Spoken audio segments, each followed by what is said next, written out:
Pacific, and Caribbean. Since September, the United States military has struck 25 vessels and more than 90 people have died in these attacks.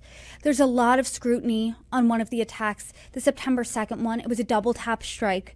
A boat was struck again after 2 survivors were seen clinging to the side of the boat. Senator Mark Warner, he told me he saw video of this double tap strike. He said it was disturbing, and disturbing was an understatement as to what he saw. There have been calls to release the full video of this double tap strike, and at first President Trump said that that was something he had no problem doing, but he would leave it up to Defense Secretary Pete Hegseth. But today, Hegseth said, of course we're not going to release a top secret, full unedited video of that to the general public. What are your thoughts here on what Hegseth said? Well, he released the first part of it when he was boasting to the American people, when he was chest thumping and trying to be walk with a cowboy swagger. He released the first part of it. So he might as well release a second part, and he can certainly edit out classified information. Look, we had a briefing today from Marco Rubio and Pete Hegseth in the secure briefing room. It's a top secret briefing to the Senate. And the briefing only reaffirmed what we already knew. The Trump administration is in violation of domestic and international law and our own Constitution. The briefing was classified, so I can't get into specifics, but I still have many questions and concerns. That includes, how can they possibly justify these strikes under international law? What evidence do they have that they're using that allows them to use military force against individuals on these boats?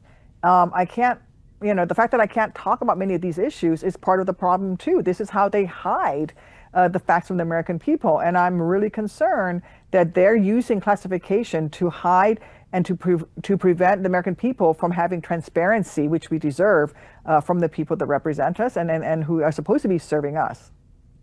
To that point, if you think that the strikes are unjustifiable under international law, is there any evidence here that a war crime has been committed?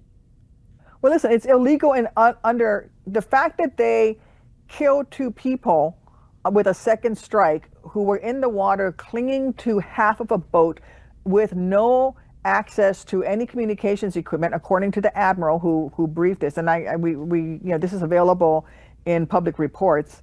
That already is in violation of norms of law of the sea. If somebody is in distress, you're supposed to go and render aid.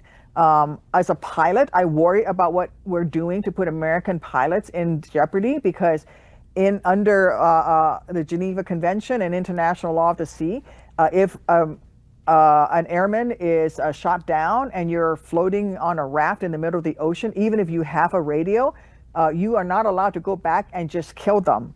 But that's exactly what these guys did. I worry about, I want to get rid of drug traffickers, and I think we need to go after them. But I worry that we're putting American troops in harm's way, because how we violate the Geneva Convention is how other people will violate the same laws and rules when they deal with our servicemen and women.